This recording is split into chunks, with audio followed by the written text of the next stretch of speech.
আসসালামু আলাইকুম। বাংলাদেশের বাহিরে ও বাংলাদেশের ভিতরে সকল ভাই ও বোনেরা সবাইকে আন্তরিকভাবে শুভেচ্ছা জানাচ্ছি। কয়েকদিন পর আমি আবার লাইভে আসলাম। সবসময় সব ভিডিও তৈরি করা যায় না।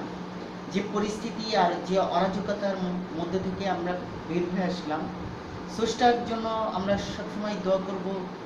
স্রষ্টার কাছে আমরা আকুলভাবে জনগণকে সুন্দর শান্তিতে থাকার সুযোগ যেন উনি আমাদের দেয়, এবং যত বেশি আমরা স্রষ্টাকে থাকবো সেটাই আমাদের মহান আল্লাহ তাআলাই আমাদেরকে দেখবে। বিপদে ধৈর্য ধরতে হবে, প্লাস যে বিপদই আসুক স্রষ্টাকে সবসময় মনে মনে এবং যখন পারেন স্মরণ করুন, কোরআন তেলাওয়াত করুন। এটাই হচ্ছে আমাদের এখন পরম্পরা। কিন্তু সবচেয়ে দুঃখের বিষয় যে ভয়াবহ পরিস্থিতি আর যে পুলিশ আর র্যাবের গুলি, নেট বন্ধ রেখে যে কত মানুষ মারা গেছে, গুম হয়েছে, বলার মতো, বলার বাহিরে। ডক্টর ইউনূস এই কারফিউ, এই অরাজকতার মধ্যে থেকে সে কিন্তু সোজা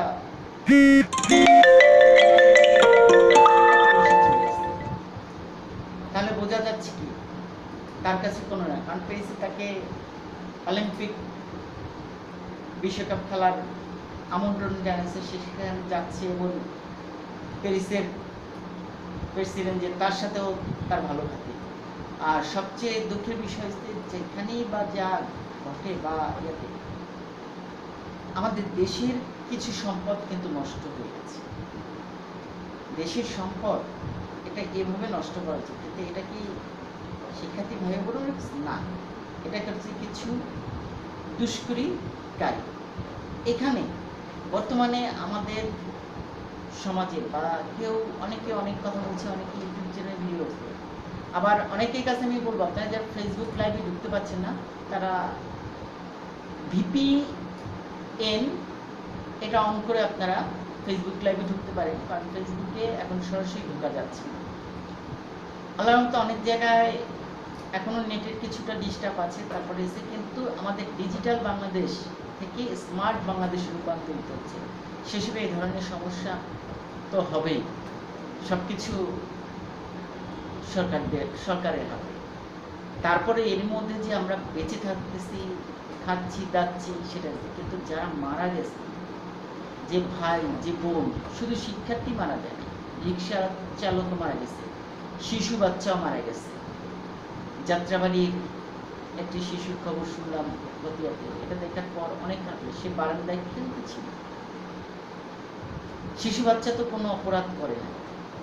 এরকম শিক্ষার্থী তো আছে, শিক্ষার্থী ছাড়াও যেসব শিশু বাচ্চা, তারপরে স্কুল পড়ুয়া ছেলেমেয়েরা যারা মারা গেছে তাদের হিসাব কিন্তু আমরা পাচ্ছি না। কিন্তু তাদের আত্মার মাগফিরাতের জন্য আমরা দোয়া করতে পারি, আমরা চেষ্টা করব তাদের জন্য দোয়া করতে।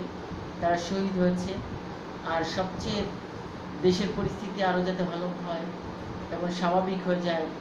সবার দৃষ্টিভঙ্গি আসলে এখানে বদলাতে হবে। দৃষ্টিভঙ্গি বদলান, জীবন বদলে যাবে।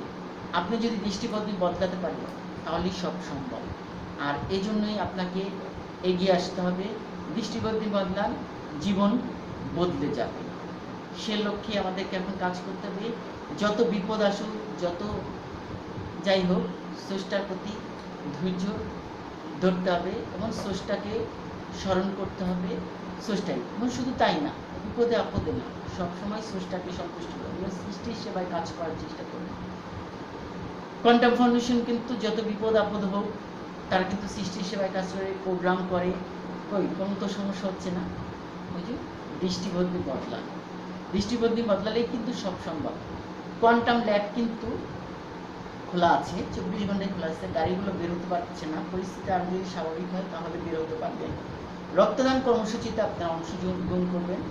যে তখনও রক্ত দেন না, বয়স 18 পরে 36-এ চলে আসছে বা 40-এ চলে আসছে, এরকম যারা আছে তারা এই মন মানসিকতা থেকে বের হয়ে আসেন, ভুল ভ্রান্তি থেকে বের আসেন। কারণ রক্ত দেয়া ইসলামের দিক থেকে সওয়াবের কাজ। সূরা আল মাইদাতে স্পষ্ট লেখা আছে যে রক্ত দিয়ে একজন মনুষ্যের জীবন বাঁচায়। সে সকল দেশের জাতিকে বাঁচাচ্ছে। আর রক্ত শরীরে রাখলে নতুনটা কিন্তু আসে না, যেটা 3 মাস পর পর এমনি নষ্ট হয়ে যায়, ব্রোন ম্যারো। রক্ত দেওয়ার পর এটি চলে আসে। আমরা যদি সবাই এগিয়ে আসি তাহলে বাংলাদেশে রক্তের জন্য কেউ মারা যাবে না। এখন কিন্তু বর্তমানে যে শিশু, এখন কিন্তু রক্ত বেশি লাগছে। আর এই বিষয়টা আমি আজকে আপনাদেরকে এই জন্য দিচ্ছি, কারণ এই বাংলাদেশের মধ্যে, ঢাকা শহরের মধ্যে সবচেয়ে এখন 1 নাম্বার পুল ডোনার আছে কোয়ান্টাম, এবং কোয়ান্টামই একমাত্র 1.5 লক্ষ ব্যক্তির তারা দিতে পারছে। এরপর অন্য যে blood bank, red crescent, police, বাদল, অর্কা, তারা কিন্তু পুরোপুরি পারছে না, তারাও কিন্তু সহযোগিতা আছে। কিন্তু সবাই মিলে যদি আমরা চেষ্টা করি তাহলে 6.5 লাখ ব্যাগ রক্ত দেওয়া আমাদের জন্য কোনো ব্যাপার না। বছরে 6.5 লাখ ব্যাগ রক্ত দরকার। 18 কোটি জনগণের দ্বারা এই 6.5 লাখ কোটি রক্ত দেওয়ার কোনো ব্যাপার না, কারণ এই 18 কোটি মানুষই কিন্তু দিতে পারছে না। 2 কোটি বাদ যাচ্ছে শিশু, বৃদ্ধা, কারণ বয়সের একটা সীমা আছে। 18 থেকে 60 বছরের মধ্যে রক্ত দেওয়া, 60 বছরের উপরে দেওয়া যাবে না, বা 18 নিচেও দেওয়া যাবে, তাহলে 18 থেকে 60। আর রক্ত দিতে হলে ওজন 50 থাকতে হয়, তাহলেই আপনি রক্ত দিতে পারবেন। শারীরিকভাবে সুস্থ আছেন কিনা তা আগে পরীক্ষা করে নিচ্ছে কোয়ান্টাম ল্যাব, এবং কোয়ান্টাম ল্যাবের যে 3টি গাড়ি যেখানে যাচ্ছে, ঢাকা শহরের যে কোনো জায়গায় দাঁড়াচ্ছে, সেখানেও কিন্তু ডাক্তার আছে, আপনাকে ফর্ম পূরণ করবে, কথা বলবে, সব কিছু ঠিক থাকলে আপনার রক্তটা নেবে। এছাড়া অন্য প্রতিষ্ঠান এরকম কাজ করতেছে না, কারণ কোয়ান্টাম আগে আপনাকে সুস্থ রেখে তারপর আপনার সব কিছু ঠিক থাকলে আপনার কাছ থেকে রক্ত দিবে। আপনি অসুস্থ থাকলে জোর করে আপনি রক্ত দিতে চাইলেও তারা রক্ত দিবে না। আমরা চেষ্টা করব ভালো কিছু করার, ভালো মানুষের রূপান্তরিত হতে। আমরা যদি ভালো কিছু করতে পারি এবং ভালোর সাথে থাকতে পারি, সৃষ্টির সেবায় কাজ করতে পারি, স্রষ্টাকে সন্তুষ্ট করতে হবে, তাহলে অনেক কিছু সম্ভব। এই দেশ একটি সমৃদ্ধিশালী দেশ, বাংলাদেশ। এই বাংলাদেশের যথেষ্ট সম্পদ আছে, যথেষ্ট সব কিছুরই মালিকের বাংলাদেশে কোনো কিছু অভাব নাই। কিন্তু বাংলাদেশের ভালো মানুষের অভাব আছে, ভালো মানুষের অবশ্যই অভাব আছে। কারণ আমরা যদি ভালো মানুষ হতে পারি তাহলে কিন্তু অনেক কিছু সম্ভব। যেমন চায়ের দোকানগুলোতে দেখুন কিছু অপ্রীতির কথা বলে, নেগেটিভ কথা বলে, এবং চায়ের দোকানগুলোতে কিন্তু ভালো মানুষ বসে না, সব রিকশাওয়ালা এবং নিম্ন শ্রেণীর লোকজন বসে, যারা অশিক্ষিত এবং নেগেটিভ কথা বলে। তারা রাজনীতির বুঝে না, কিন্তু রাজনীতির বিরুদ্ধে কথা বলে, নেতাকর্মীদেরকে গালাগালি করে।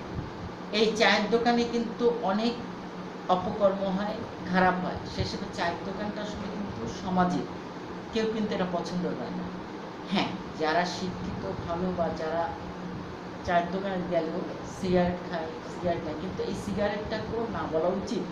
তারপরও আমাদের দেশে এখন বর্তমানে ধূমপানের আসক্তি বেশি হয়েছে। এই ধূমপানকে না করার জন্য আমি বেশ কিছু ভিডিও বাইয়া ছাড়ছি, কিন্তু এটা অনেকেই কমাচ্ছে, কিন্তু সে পরবর্তীতে বুঝবে এই সিগারেট কতটা ক্ষতিকর।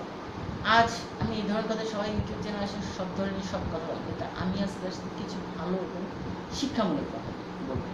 আমরা শিক্ষিত জাতি, শিক্ষা চাই। যেমন শিক্ষার্থীরা যেমন মেধা নিয়ে যেমন মেধাটা যেমন দরকার, চাকরির ক্ষেত্রে অবশ্যই মেধা দরকার।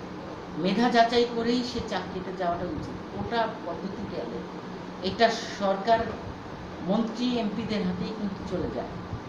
দেখা যাচ্ছে 5 লাখ, 10 লাখ, 15 লাখ। আর কোটার সংখ্যাটা যদি বেশি থাকতো তাহলে দেখা যায় অনেক সময় যে বেশি টাকা দিত, যেমন আমরা এখন একটা চাকরি দিয়ে বলি কি মামু বা টাকার জোর, কিন্তু মেধার কিন্তু জোর হচ্ছে না। আবার কোটাও যদি এরকম করা থাকতো তখন কিন্তু হবে কি, চাকরির ক্ষেত্রে অনেকেই আর মেধা যাচাই করবে না, অশিক্ষিত অযোগ্য লোক স্থান দখল করবে। যেমন বর্তমানে আমি সরকার ক্ষমতা আছে এবং এখানে তারই কিছু অযোগ্য লোক এখন এমপি, মন্ত্রী, টাকা আছে, ইলেকশন করছে, নির্বাচনে পাশ করছে, এমপি, মন্ত্রীতে আসছে, কিন্তু সে যদি শিক্ষিত হতো বা একটা মানুষ শিক্ষিত হলে যেভাবে কথা বলে, যেভাবে সুন্দরভাবে কথা বলে, একজন মন্ত্রী বা এমপি যেভাবে কথা বলা দরকার, সেটা কিন্তু আমাদের বর্তমান বাংলাদেশে এমপি মন্ত্রীদের নাই। থাক, এ বিষয়ে নাই যাই। যারা চ্যানেলটি এখন সাবস্ক্রাইব, তারা চ্যানেলটি সাবস্ক্রাইব করুন ও বেল আইকনটি ক্লিক করুন, বেশি বেশি করে শেয়ার করুন, আর ভালো কিছু করার চেষ্টা করুন।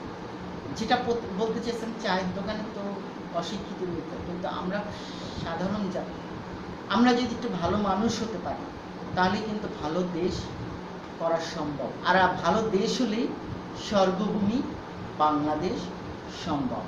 এখন একজন ভালো মানুষের যে গুণাবলী, একজন ভালো মানুষের যে আদর্শ, সেই কাজগুলো আমাদেরকে করতে হবে। আমরা কি সেই কাজগুলো করতে পারছি? সেই কাজগুলো আমরা করতে পারছি না। কারণ ভালো মানুষের বেশ কিছু গুণাবলী থাকতে হবে। আপনি যদি একজন ভালো মানুষ হন, আপনাকে সব দিক থেকে কিন্তু প্রোঅ্যাক্টিভ থাকতে হবে, সত্য কথা বলতে হবে, মিথ্যাকে বর্জন করতে হবে এবং ভালো কিছু ভাবতে হবে। যেমন একটি কোয়ান্টামের প্রায় স্লোগান হচ্ছে, ভালো ভাববো, ভালো বলবো, ভালো করব, ভালো থাকবো। ভালো ভাববো, ভালো বলবো, ভালো করব, ভালো থাকবো। ভালো ভাববো, ভালো বলবো, ভালো করব, ভালো থাকবো। কথাটা আসলেই মূল্য আছে। আমাদেরকে ভালো মানুষের যে রূপান্তরিত হবে, ভালো কিছু বলতে হবে, ভালো কিছু ভাবতে হবে। আমাদের মানে দৃষ্টিভঙ্গিটাতে মানে বদলাতে হবে। ভালো কিছু ভাবতে পারলে ভালো কিছু করব, খারাপ কাজটাকে বর্জন করবো। যেমন ফেসবুকে আপনি অনলাইন বিজনেস করেন, ভালো কিছু কথা বলেন, সরকার বা বিরোধী দল কারো সমালোচনা করবেন না, এবং আপনি আপনার মেধাটাকে যাচাই করে সঠিক ভালো কিছু কাজ করার চেষ্টা করবেন। যেমন যে কাজটা করলে দেশের উন্নতি হবে, বাইরের রাষ্ট্রগুলো যেমন উন্নতি করতেছে, সেরকম আমাদের ভালো কিছু ভাবতে হবে। এই ভালো কিছু ভাবতে হলে একজন ভালো মানুষের দরকার। আর ভালো মানুষ হিসেবে হতে হলে আপনাকে সৎ, অনেস্ট থাকতে হবে। দুর্নীতি, চাঁদাবাজির সাথে আপনি জড়িত থাকবেন না, ঘুষ খাবেন না, সত্য এবং ন্যায়ের পথে থাকলে আপনার পারিশ্রমিক ভাবে আপনি কাজ করে উপার্জন করবেন, সেটাই হবে আপনার কাম। রিজিকের মালিক আল্লাহ তাআলা। আপনি যদি ভালো কিছু যদি করতে পারেন, ভালো কিছু ভাবতে পারেন, তাহলেই কিন্তু একজন ভালো মানুষের রূপান্তরিত হবে। আর ভালো মানুষ হলেই ভালো দেশ হবে। আর একটি ভালো দেশ হলেই স্বর্গভূমি বাংলাদেশ হবে। বিশ্বের 10 জাতির এক জাতি হিসেবে বাংলাদেশ পরিচিতি লাভ করবে। তাই আসুন আমরা ভালো মানুষের জন্য যা করা দরকার তাই করি। ভালো মানুষ, ভালো দেশ, স্বর্গভূমি বাংলাদেশ। ভালো মানুষ, ভালো দেশ, স্বর্গভূমি বাংলাদেশ। ভালো মানুষ, ভালো দেশ, স্বর্গভূমি বাংলাদেশ। সবাইকে আন্তরিকভাবে ধন্যবাদ জানিয়ে কৃতজ্ঞ, এবং যে যেখান থেকে আমার লাইভ ভিডিও দিচ্ছি সবাইকে অসংখ্য ধন্যবাদ যে আপনারা আমাকে অনেক সাহায্য করছে, আপনাদের ভালো লাগছে, এই জন্যই আমি আপনাদের সামনে লাইভে আসি। আর ইউটিউব চ্যানেলে আমি বেশ কিছু ভিডিও ছেড়েছি, আমার ভিডিওগুলো দেখবেন। যে পরিস্থিতি 18, 19 এবং 20 যে ঘটনাগুলো ঘটছে এবং যেভাবে টিয়ার সেল নিক্ষেপ করছে, সমস্ত ভিডিও ছেড়েছি। পারলে আমার ইউটিউব চ্যানেল দেখবেন এবং ভিডিওগুলো দেখে শেয়ার করবেন। কোনো প্রশ্ন থাকলে প্রশ্নের উত্তর পাবেন, আমি প্রশ্নের উত্তর দিব, তাতে কোনো সমস্যা নাই। সবাইকে যেখানে যান, যেখানে নিরাপদে যাওয়ার চেষ্টা করুন। ঘর থেকে বের হলে আল্লাহর নাম নিয়ে বের হন, এবং ফজরের নামাজ থেকে শুরু 5 ওয়াক্ত নামাজ পড়ার চেষ্টা করবেন। সৃষ্টির সেবায় কাজ করুন, ভালো কিছু ভাবুন, স্রষ্টাই আমাদেরকে দেখবে। আর সকল শিক্ষার্থী ভাই ও বোনেরা সবাইকে আন্তরিকভাবে ধন্যবাদ, এবং সবার জন্য দোয়া করি। শিক্ষার্থী ভাই ও বোনেরা যেখানে আছে তাদেরকে আল্লাহ তাআলা ভালো রাখুন। যারা মারা গেছে, শহীদ হয়েছে, তাদেরকে জানা বেহেশতবাসী করুন। আর যারা কোনো শিক্ষার্থী হলে যেতে পারছে না, তারা যেন শীঘ্রই তারা ভার্সিটি এবং হলে যেতে পারে, স্কুল কলেজ খুলে যায় এবং আবার স্বাভাবিক পরিস্থিতি ফিরে আসে, এই দোয়াই থাকবে। সবাই আমার জন্য দোয়া করবেন। সবাইকে আন্তরিকভাবে ধন্যবাদ জানাই এবং কৃতজ্ঞতা জানিয়ে আমি আমার বক্তব্য এখানে শেষ করছি। খোদা হাফেজ।